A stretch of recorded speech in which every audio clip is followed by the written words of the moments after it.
If there's no other person taking that shared call, I'll give the call to Katrina Shanks. Thank you, Mr Speaker. It's my pleasure to take a call on the settlement bill today. Today is about righting the wrongs of the past. I'd like to acknowledge the presence of the iwi and hapu groups here today. You may be small in numbers, but you are mighty in every other way.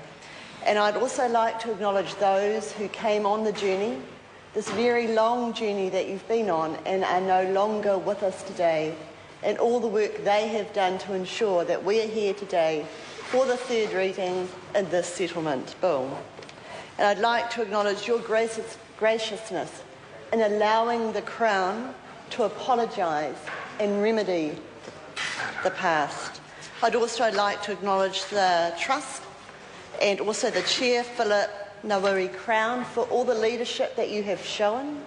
Sometimes us as members of Parliament sit back and look at the true leadership that you have shown and the hardship that you have gone through to get here today.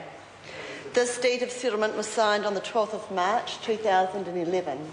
It has got to this House pretty swiftly for this type of settlement bill.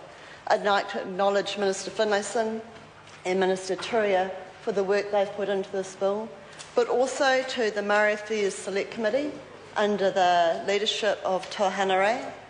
He has always said for every bill that comes into our committee around treaty settlements, it must move swiftly through the Select Committee. It needs to come into the House very quickly because iwi have waited long enough to have their day in this House. And this is about remedying the wrongs of when the native land courts were operational, when the Crown purchased majority of blocks and the iwi received no benefits from the redistribution of their lands and forests. And this deprived iwi in many, many ways. Spiritually, of their land, deprived the future generations of culture, of heritage, of tradition. But today, right here, right now, is about focusing on the future. It is about developing, investing in the social, economic, cultural aspects of the redress package. It is about the future generations to come.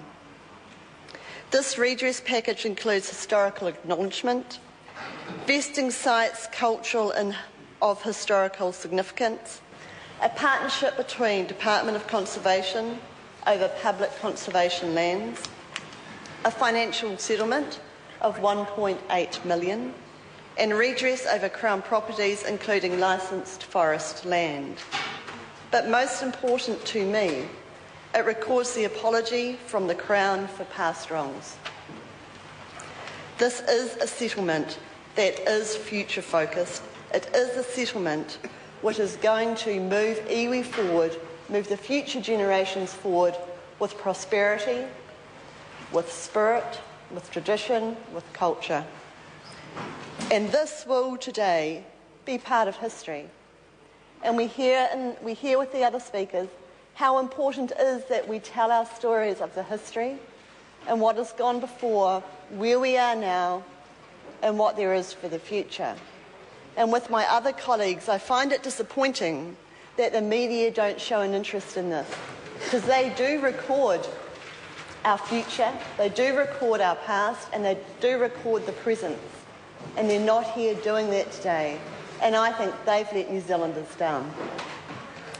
These treaty settlement bills, to me, are two pillars between iwi and the Crown, pillars in which we can move forward with.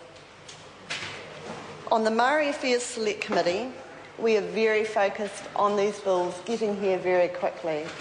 We have many bills in front of the Select Committee with treaty settlements, and they are very important, and we focus and prioritise all our work around iwi in those bills. We travel around New Zealand when we're doing these bills in Select Committee, so we hear everybody's voice in relation to these settlements, and that is very unique for a Select Committee to do. I wish you well for your future. I wish the next generations the very best. And I can't wait to hear the stories coming out from the settlement and what iwi have done with that. Thank you very much, Mr. Speaker. That concludes the debate. Let me explain what now happens. There are two bills, two questions. After the second question, when the clerk has announced the bill, if the whānau in the gallery would like to do a waiata, that will be the time to do it. So I'll now put the questions. The question is that the Maraeroa A and B blocks claim settlement bill be agreed to. Those of that opinion will say aye. Aye. Contrary, no. The ayes have it. Maraeroa A and B blocks claim settlement bill, third reading. The question is that the Maraeroa A and B blocks incorporation bill be agreed to. Those of that opinion will say aye. Aye. Contrary, no. The ayes have it. Maraeroa A and B blocks incorporation bill, third reading.